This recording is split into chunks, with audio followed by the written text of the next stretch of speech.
Hey guys, my name is Sydney and this is my commemorative speech.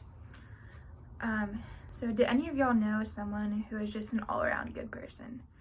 Well, I do, and his name is Andy Whitcomb. I first met Andy when I was 8 years old at the ice rink in Knoxville, Tennessee. Andy, my brother, and his sister and I played hockey together. Us four practically grew up together. He was like another brother to me, except a lot nicer than my brother. Andy was diagnosed with cancer when he was 15. And it took his life about 4 months later. And he was the most caring, kind, faithful, and funny person that I have ever known. Andy was not only friends with my brother, but he was best friends with me too. And at that age, it is rare for one of my brother's friends to not be mean to me, let alone be my friend. Every time Andy and his sister came around, he would greet you with a big bear hug.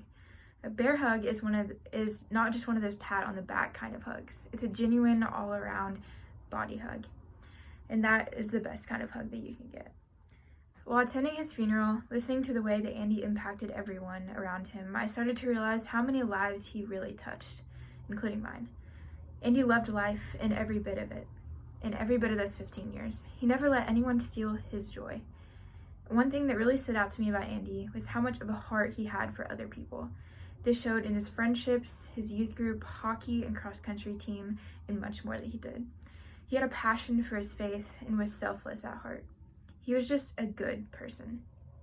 The legacy that Andy left has changed my life, and that night sitting lost and confused in the church that's surrounded by hundreds of people at Andy's funeral that he touched was the exact moment where I knew I had to change the way that I was living my life. So I pushed myself out of my comfort zone. I joined my youth group and I started attending as many things as I could, just like Andy did. Andy changed my life, and for a long time it was so hard to wrap my head around why him? Why did he have to be the one to get cancer? I still do not have the answers to those questions, but I do know that Andy used everything for good. Andy lived the best life that he could while he had it, and I and so many others looked up to him and still do. And we catch ourselves asking, what would Andy do in this situation? And, good people change you. Andy changed me, and I hope to be half of the person that he was one day.